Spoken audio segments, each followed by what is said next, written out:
in the mount position, a lot of times you're going to be having that control position like we talked about in a previous transition video, but submissions are the goal, right? So finishing the fight by having your opponent tap out, that's the ultimate goal in Jiu-Jitsu. Okay, so we're gonna show you some basic stuff today, chokes and arm locks, about 6 techniques. So the first one is one everyone should have in their arsenal, is the basic cross-collar choke. A lot of times people, even at more intermediate and advanced levels, don't even know how to do it properly. So it's very important to look at some important details to finalize this technique.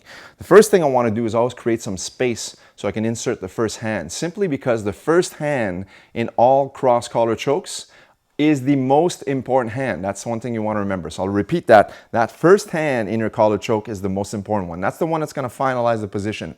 If you don't have a connection with that first hand, it's going to be difficult for you to finalize the choke. So we're going to open up so that way they'll have a lot of space. And now as I insert that first hand, watch.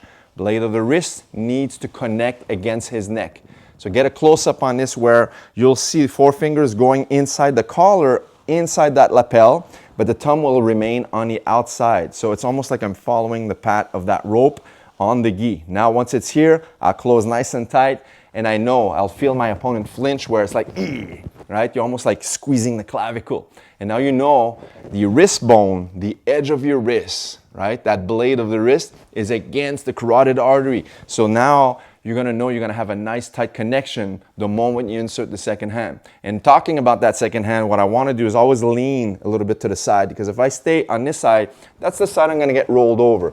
So temporarily, once I insert that hand, I like sometimes to just simply post my hand on the side, keep that pressure in, and that way that can raise the chin off the mat. See, I raise the chin off so that way there, the second hand inserts its way through. And it's important to always go underneath, all right? It doesn't mean if you go on top it won't work, but there's not a lot of room to maneuver those fingers. So I'm gonna go underneath that wrist of mine, and look, the other hand will slide itself in perfect position. And now watch, I'm gonna lock my elbows together, and I'm gonna lean into the top hand, which is the first hand. Why? Simply because if I lean to the opposite hand, there's zero pressure. If I lean into the first hand, there's a lot of pressure as I post my forehead onto the mat. And that creates a perfectly executed cross-collar choke.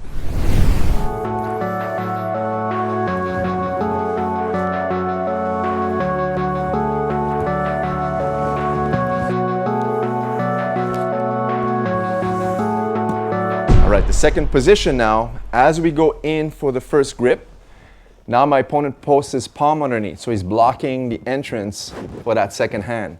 So what I'm going to do is just go around the head and look, stop right here, grab on the opposite side of the jacket, bring the elbows together, and drop into the cross-collar choke once again.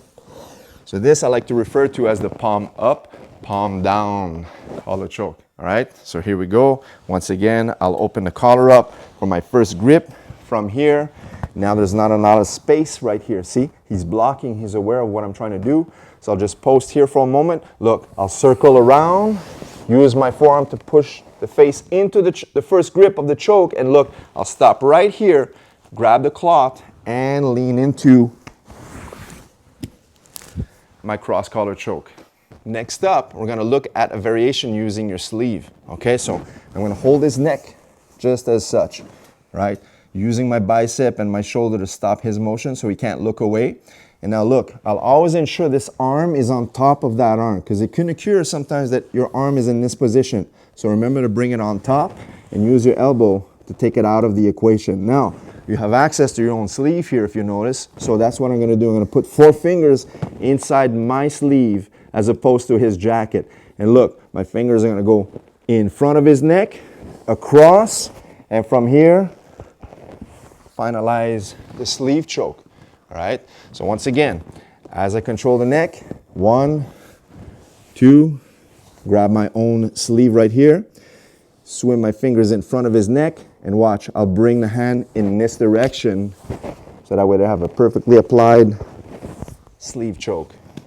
All right, now I want to talk about sometimes when you're going for that cross-collar choke, okay, from here. Now we'll simulate the fact that he might roll you over. You might lose this position right here. So what I'm going to do now is look, I like to keep the guard closed, or other times I'll post my feet onto his hip and I'll finalize the choke. If finalizing here, or if you have a closed guard position, same thing. Bring everything nice and tight so you can still finalize the same technique we did previously.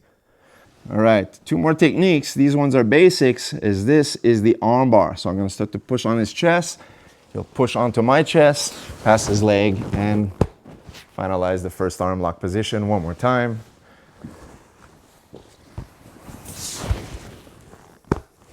So that's your first technique. We've done a lot of videos on details of this one. Now I want to show the last technique for this tutorial where Alex is going to set it up a little bit more offensively.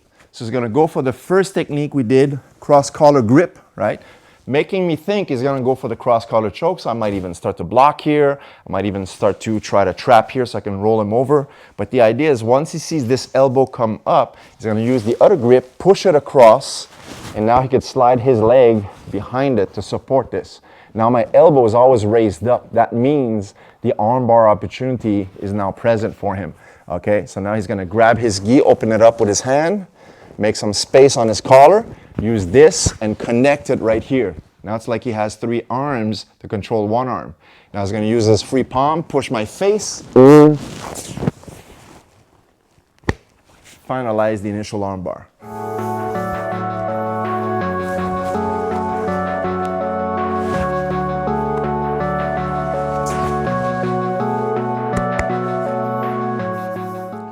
All right, guys, so there you have it. Some basic fundamental techniques from the mount position, chokes, and arm locks. Hope you enjoyed this content. Leave us a thumbs up and subscribe to this channel for more videos just like this one. We'll see you in the next video. Take care.